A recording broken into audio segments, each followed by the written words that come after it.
ఓం శాంతి. ఈరోజు మురళి డేటు 24 ఫిబ్రవరి 2026. బాబా చెప్తున్నారు, మధురమైన పిల్లల్లారా, మీ జీవితాన్ని తండ్రితో ముడివేసుకున్నారు. మీ సంబంధము ఒక్క తండ్రితోనే ఉంది. ఒక్కరితోనే తోడు నిభాయించాలి. ఈరోజు మురళిలోని ప్రశ్న: సంగమయుగంలో ఆత్మ తన సంబంధాన్ని పరమాత్మతో జోడిస్తుంది. దీనిని అజ్ఞానంలో ఏ ఆచారం ద్వారా కొనసాగుతూ వస్తుంది? సమాధానము: వివాహ సమయంలో స్త్రీ చీర కొంగును పతి కొంగుతో ముడివేస్తారు. జీవితమంతా అతనికి తోడుగా ఉండాలి అని స్త్రీ భావిస్తుంది. మీరిప్పుడు మీ కొంగును తండ్రితో ముడివేసుకున్నారు. మన పాలన పోషణలు అర్ధకల్పం తండ్రి ద్వారా జరుగుతుంది అని మీకు తెలుసు. పాట: జీవిత దారమును మీతోనే ముడివేసుకున్నాను. ఓం శాంతి.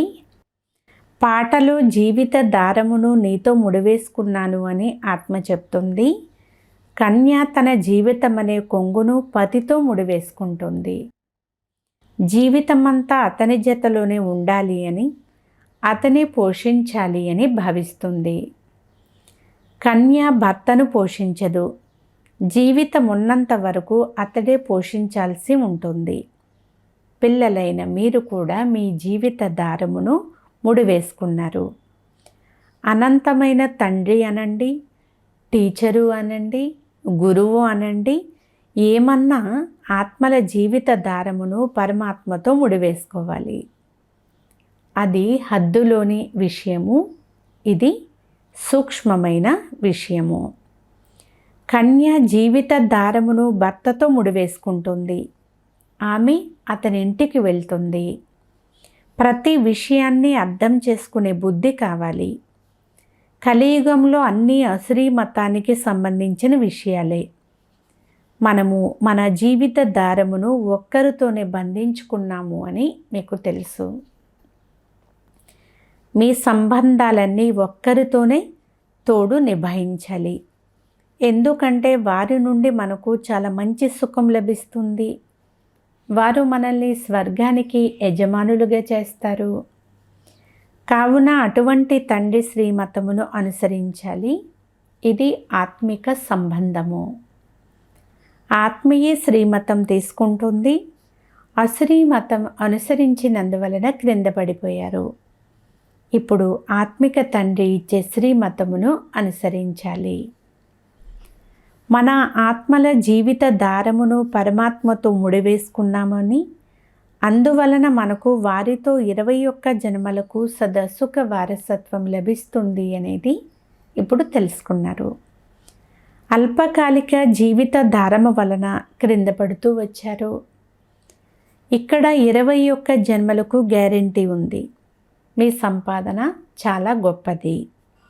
ఇందులో తప్పులు చేయకూడదు, అజాగ్రత్తగా కూడా ఉండకూడదు. కానీ మాయ చాలా తప్పులు చేయిస్తుంది. ఈ లక్ష్మీనారాయణలు కూడా తప్పకుండా తమ జీవిత దారమును ఎవరితోనూ ముడివేసుకున్నందువలన వారికి 21 జన్మల వారసత్వం లభించింది. ఆత్మలైన మీ జీవిత దారము కల్పకల్పము పరమాత్మతో ముడివేయబడుతుంది. ఎన్ని కల్పాలు లెక్క పెట్టలేము. మనము శివబాబాకు చెందిన వారిగా అయ్యాము అని, వారితో మన జీవిత దారమును ముడివేసుకున్నామని బుద్ధిలో నిశ్చయం ఉంది. ప్రతి విషయాన్ని కూడా తండ్రి పిల్లలకు వివరిస్తున్నారు. కల్పం క్రితం కూడా ఇలాగే ముడివేసుకున్నామని మీకు తెలుసు. ఇప్పుడు శివ జయంతి జరుపుతారు, కానీ ఎవరి జయంతి జరుపుతున్నారో కూడా తెలియదు. శివబాబా పతిత పావనులు. వారు తప్పకుండా సంగమయుగంలోనే వస్తారు.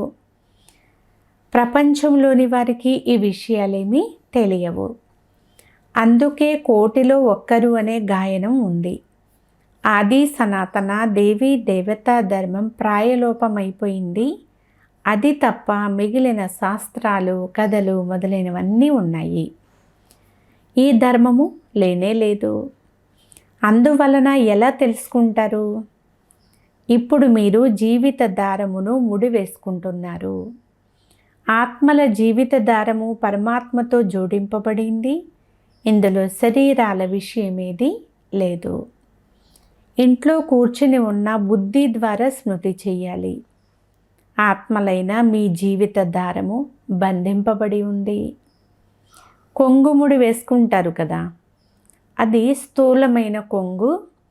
ఇది పరమాత్మతో ఆత్మల యొక్క యోగము. భారతదేశంలో శివ జయంతి జరుపుకుంటారు, కానీ వారు ఎప్పుడు వచ్చారో ఎవ్వరికీ తెలియదు. కృష్ణ జయంతి ఎప్పుడో, రామ జయంతి ఎప్పుడో ఎవ్వరికీ తెలియదు. పిల్లలైన మీరు త్రిమూర్తి శివ జయంతి అని వ్రాస్తారు, కానీ ఈ సమయంలో ముగ్గురు మూర్తులు లేనేలేరు. శివబాబా బ్రహ్మ ద్వారా సృష్టి రచిస్తారు అని మీరు అంటారు. అందువలన సాకారంలో బ్రహ్మ తప్పనిసరిగా ఉండాలి కదా. అయితే విష్ణు శంకరులు ఇప్పుడు ఎక్కడ ఉన్నారు? మీరు త్రిమూర్తి అని అంటారు. ఇవన్నీ కూడా అర్థం చేసుకునే విషయాలు. త్రిమూర్తికి అర్థమే బ్రహ్మ విష్ణు శంకరులు. ఇప్పుడు బ్రహ్మ ద్వారా స్థాపన జరుగుతుంది. విష్ణు ద్వారా సత్యయుగంలో పాలన జరుగుతుంది. వినాశ కార్యము అంతిమంలో జరుగుతుంది. ఈ ఆది సనాతన దేవీ దేవతా ధర్మం కేవలం ఒక్క భారతదేశంలో మాత్రమే ఉంటుంది. వారంతా ధర్మస్థాపన చేసేందుకు వస్తారు. ఏ ధర్మము ఎప్పుడు స్థాపన చేయబడిందో, వారి శకము ఏదో వారందరికీ తెలుసు. ఫలానా సమయంలో ఫలానా ధర్మము స్థాపన చేశారు అని తెలుసు. భారతదేశము గురించి ఎవ్వరికీ తెలియదు. గీతా జయంతి, శివ జయంతి ఎప్పుడు జరిగింది అనేది కూడా ఎవరికీ తెలియదు. కృష్ణుడు రాధల వయస్సులో అయితే 2-3 సంవత్సరముల వ్యత్యాసం ఉంటుంది. సత్యయుగంలో మొదట కృష్ణుడు జన్మిస్తాడు, ఆ తర్వాత రాధ జన్మిస్తుంది. కానీ సత్యయుగం ఎప్పుడు ఉండేదో ఎవరికీ తెలియదు. అర్థం చేసుకోవడానికి మీకు కూడా చాలా సంవత్సరాలు పట్టింది అని బాబా అంటున్నారు. 2-3 రోజులలో ఎవరైనా ఎంతవరకు అర్థం చేసుకుంటారు? తండ్రి చాలా సులభంగా తెలుపుతారు. వారు అనంతమైన తండ్రి కావున వారి ద్వారా అందరికీ వారసత్వం తప్పకుండా లభించాలి కదా. ఓ గాడ్ ఫాదర్ అని స్మృతి చేస్తారు. లక్ష్మీనారాయణల మందిరాలు ఉన్నాయి. వీరు స్వర్గంలో రాజ్యపాలన చేసేవారు. అయితే వారికి వారసత్వమును ఎవరు ఇచ్చారు? తప్పక స్వర్గ రచయిత ఇచ్చి ఉంటారు. కానీ ఎప్పుడు ఎలా ఇచ్చారు అనేది మాత్రం ఎవరికి తెలియదు. పిల్లలైనా మీరు అర్థం చేసుకున్నారు. సత్యయుగంలో ఉన్నప్పుడు ఇతర ధర్మం ఏదీ కూడా లేదు. సత్యయుగంలో మనం చాలా పవిత్రముగా ఉండేవారము. కలియుగంలో మనం పతితులుగా ఉన్నాము. కనుక సంగమయుగంలో జ్ఞానం ఇచ్చి ఉంటారు, సత్యయుగంలో కాదు. అక్కడ ప్రాలబ్ధం ఉంటుంది. అంతకు ముందు జన్మలో తప్పకుండా జ్ఞానం తీసుకుని ఉంటారు. మీరు కూడా ఇప్పుడు తీసుకుంటున్నారు. ఆది సనాతన దేవీ దేవత ధర్మస్థాపన తండ్రే చేస్తారని మీకు తెలుసు. కృష్ణుడు సత్యయుగంలో ఉండేవాడు.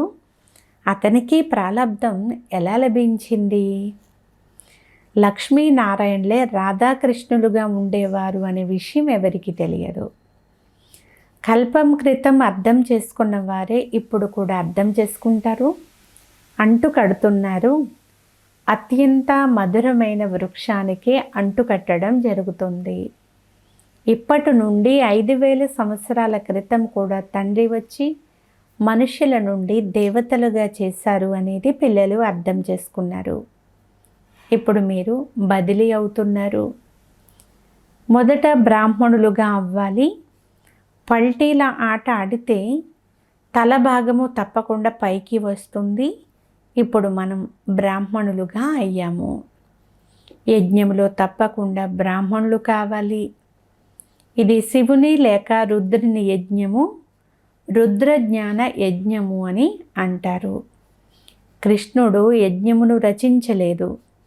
ఈ రుద్రజ్ఞాన యజ్ఞము ద్వారా వినాశ జ్వాల ప్రజ్వలితం అవుతుంది. ఈ శివబాబా యజ్ఞము పతితులను పావనంగా చేసేందుకే ఉంది. రుద్ర శివబాబా అయితే నిరాకారులు.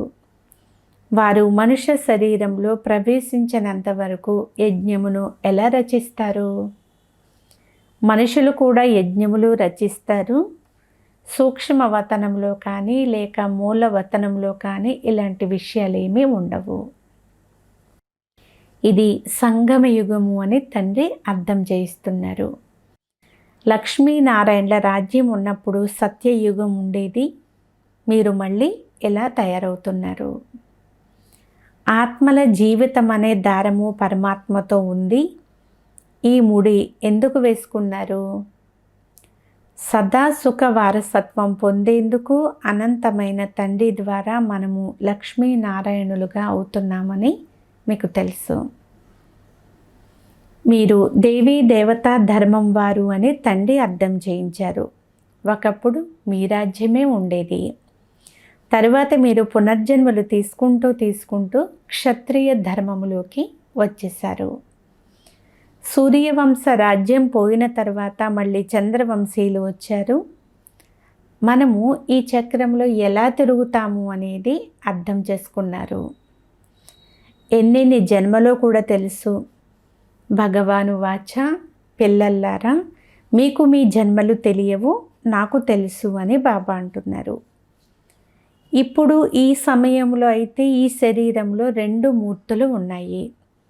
బ్రహ్మాత్మ మరియు శివ పరమాత్మ.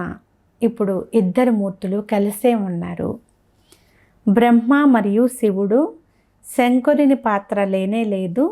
అయితే విష్ణువు సత్యయుగంలో ఉంటారు. ఇప్పుడు మీరు బ్రాహ్మణుల నుండి దేవతలుగా అవుతారు. హంసుకు వాస్తవిక అర్థము. కానీ వారు ఆత్మయే పరమాత్మ, పరమాత్మయే ఆత్మ అని అనేశారు. ఆత్మకు పరమాత్మకు ఎంత వ్యత్యాసం ఉంది? రావణుడు వస్తూనే రావణుని యొక్క మతము ప్రారంభమైపోతుంది. సత్యయుగంలో ఈ జ్ఞానం లోపిస్తుంది. ఇదంతా డ్రామాలో జరగాలి అని నిశ్చయింపబడిపోయింది. అందుకే తండ్రి వచ్చి స్థాపన చేస్తున్నారు. ఇది సంగమ యుగము. తండ్రి అంటున్నారు, కల్పము యొక్క సంగమ యుగంలో వచ్చి నేను మిమ్మల్ని మనుషుల నుండి దేవతలుగా తయారు చేస్తాను. జ్ఞాన యజ్ఞంను రచిస్తాను. మిగిలిన వారంతా ఈ యజ్ఞంలో స్వాహ అయిపోతారు. ఈ వినాశ జ్వాల యజ్ఞము నుండి ప్రజ్వలితమవుతుంది. పతిత ప్రపంచం వినాశనమవుతుంది. లేకుంటే పావన ప్రపంచం ఎలా అవుతుంది? ఓ పతిత పావన రండి అని మీరు అంటారు. పతిత ప్రపంచము పావన ప్రపంచము 2 కలిసి ఎలా ఉంటాయి? పతిత ప్రపంచం వినాశనమవుతుంది. ఇది సంతోషించే విషయము. మహాభారత యుద్ధం జరిగింది. దీని ద్వారా స్వర్గం యొక్క గేటు తెరవబడింది. ఇది అదే మహాభారత యుద్ధము. ఇది మంచిదే కదా. ప్రపంచము సమాప్తమైపోతుంది అంటున్నారు బాబా. అంటే పతితంగా ఉన్న ప్రపంచం సమాప్తమైపోతుంది. శాంతి కొరకు తల బద్దలు చేసుకోవలసిన అవసరమైతే లేదు. ఇప్పుడు మీకు లభించిన 3వ నేత్రం ఇతరులెవ్వరికీ లేదు.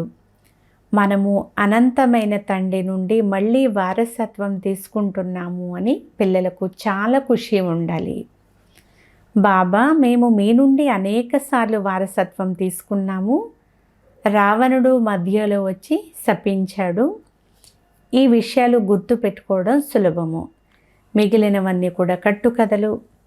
మిమ్మల్ని ఇంత ధనవంతులుగా చేశాను కదా, మళ్ళీ పేదవారిగా ఎందుకు అయిపోయారు అని బాబా అడుగుతున్నారు. ఇదంతా డ్రామాలో నిశ్చయింపబడి ఉంది. జ్ఞానము, భక్తి, వైరాగ్యము అని అంటారు కదా. జ్ఞానము లభిస్తే భక్తి పైన వైరాగ్యం కలుగుతుంది. మీకు జ్ఞానం లభించినందువలన భక్తి పైన వైరాగ్యం కలిగింది. పూర్తి పాత ప్రపంచం పైన వైరాగ్యము. ఈ ప్రపంచమంతా ఇప్పుడు శ్మశానం మాదిరిగా ఉంది. మీరు 84 జన్మల చక్రమును తిరిగి వచ్చారు. ఇప్పుడు ఇంటికి వెళ్ళాలి. బాబా అంటున్నారు, నన్ను స్మృతి చేస్తూ ఉంటే నా వద్దకు వచ్చేస్తారు అని. వికర్మలు వినాశనమవుతాయి. ఇతర ఉపాయం ఏదీ లేదు. యోగాగ్ని ద్వారా పాపాలు వినాశనమవుతాయి, కానీ గంగా స్నానాల వలన కాదు. బాబా అంటున్నారు, మాయ మిమ్మల్ని మూర్ఖులుగా చేసేసింది. ఏప్రిల్ ఫూల్ అని అంటారు కదా, అలా మాయ మనల్ని ఫూల్గా చేసేసింది. నేనిప్పుడు మిమ్మల్ని లక్ష్మీ నారాయణల వలె తయారు చేసేందుకు వచ్చాను అని తండ్రి అంటున్నారు. చిత్రాలు చాలా బాగున్నాయి. ఈరోజు ఎలా ఉన్నాము, రేపు ఎలా అవుతాము. అయితే మాయ కూడా తక్కువైనదేమీ కాదు.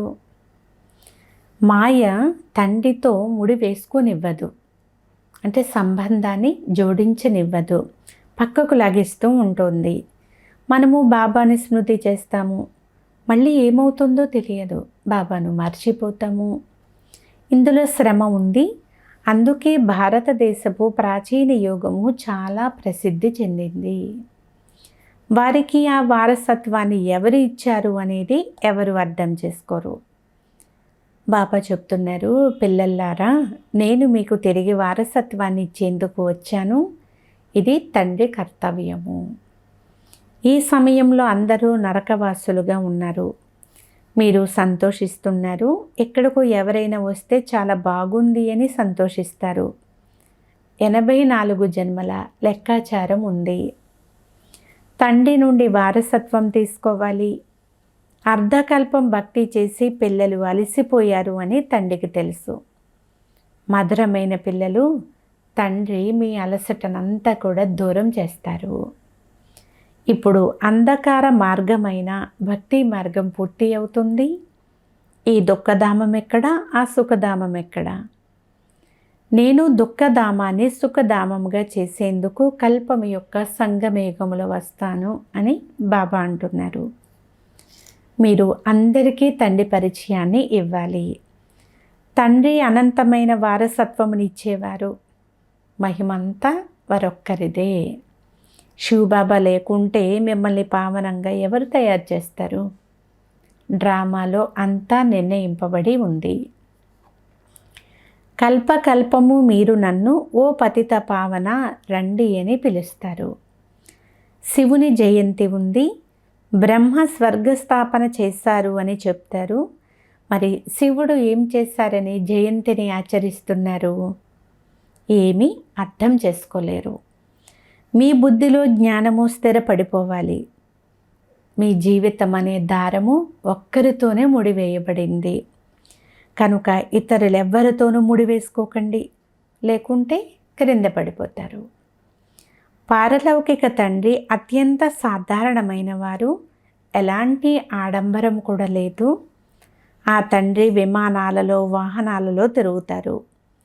ఈ అనంతమైన తండ్రి చెప్తున్నారు, నేను పతిత ప్రపంచంలో, పతిత శరీరంలో పిల్లలకు సేవ చేసేందుకు వచ్చాను అని. మీరు నన్ను ఓ అవినాశీ సర్జన్ రండి, మాకు ఇంజెక్షన్ వెయ్యండి అని పిలిచారు. బాబా వచ్చి ఇప్పుడు ఇంజెక్షన్ వేస్తున్నారు. యోగము చేస్తే మీ పాపాలు భస్మం అవుతాయి అని తండ్రి చెప్తున్నారు. తండ్రి 63 జన్మల దుఃఖహర్త, 21 జన్మలకు సుఖకర్త. అచ్చా, మధురాతి మధురమైన అపురూపమైన పిల్లలకు మాతాపిత బాబ్దాదాల ప్రియ స్మృతులు మరియు గుడ్ మార్నింగ్. ఆత్మిక పిల్లలకు ఆత్మిక తండ్రి నమస్తే. ఆత్మీయ తండ్రికి ఆత్మీయ పిల్లల యొక్క ప్రియ స్మృతులు గుడ్ మార్నింగ్. నమస్తే నమస్తే నమస్తే. ధారణ కొరకు ముఖ్య సారము. ఫస్ట్ పాయింట్, మీ బుద్ధి రూపీ ఆత్మిక దారాన్ని ఒక్క తండ్రితో మాత్రమే ముడివేసుకోవాలి. ఒక్కరి శ్రీమతం అనుసారముగానే నడుచుకోవాలి. సెకండ్ పాయింట్, మనము అత్యంత మధురమైన వృక్షానికి అంటుకడుతున్నాము. కావున స్వయాన్ని చాలా చాలా మధురంగా తయారు చేసుకోవాలి. స్మృతి యాత్రలో తత్పరులై వికర్మలన్నీ వినాశనం చేసుకోవాలి. ఈరోజు వరదానము: మనన శక్తి ద్వారా ప్రతి పాయింట్ యొక్క అనుభవిగా అయ్యే సదాశక్తిశాలి మాయా ప్రూఫ్ విఘ్న ప్రూఫ్ భవ. సారాంశము: ఎలాగైతే శారీరక శక్తి కొరకు జీర్ణశక్తి లేక అరిగించుకునే శక్తి చాలా అవసరమో, అలా ఆత్మను శక్తిశాలిగా చేసుకోవాలి అంటే మనన శక్తి అనేది చాలా అవసరము. మనన శక్తి ద్వారా అనుభవ స్వరూపంగా అయిపోవడం ఇది అన్నింటికంటే గొప్ప శక్తి. ఇటువంటి అనుభవీలు ఎప్పుడు కూడా మోసపోరు. వినిపించిన మాటలలో విచలితం అవ్వరు. అనుభవీలు సదా సంపన్నంగా ఉంటారు. వారు సదా శక్తిశాలిగా, మాయా ప్రూఫ్గా, విఘ్న ప్రూఫ్గా అయిపోతారు. స్లోగన్: ఖుషి యొక్క ఖజానా సదా మీ జతలో ఉన్నట్లయితే మిగిలిన అన్ని ఖజానాలు స్వతహాగానే వచ్చేస్తాయి. ఈరోజు అవ్యక్త ప్రేరణ: సఫలత సంపన్నంగా అయ్యేందుకు సాధారణ కార్యంలో ఉంటున్న ఫరిస్తాల నడవడిక మరియు అటువంటి స్థితి ఉండాలి. ఏం చెయ్యాలి? విషయమే అలాంటిది, పనే అటువంటిది, పరిస్థితులు అలాంటివి, సమస్య అటువంటిది, అందువలన సాధారణత వచ్చేసింది అని మాత్రం అనకండి. ఏ సమయంలోనైనా, ఎటువంటి పరిస్థితుల్లోనైనా మీ అలౌకిక స్వరూపము ప్రతి ఒక్కరికి అనుభవం కావాలి. ఎలాంటి విషయమో అలాంటి మీ స్వరూపాన్ని తయారు చేసుకోకండి. విషయాలు మిమ్మల్ని ఎప్పుడు కూడా మార్చకూడదు. అప్పుడు అందరికీ సమీపంగా వస్తారు మరియు ఏకత యొక్క సంఘటన చాలా చాలా శక్తివంతముగా అవుతుంది. అచ్చా. ఓం శాంతి.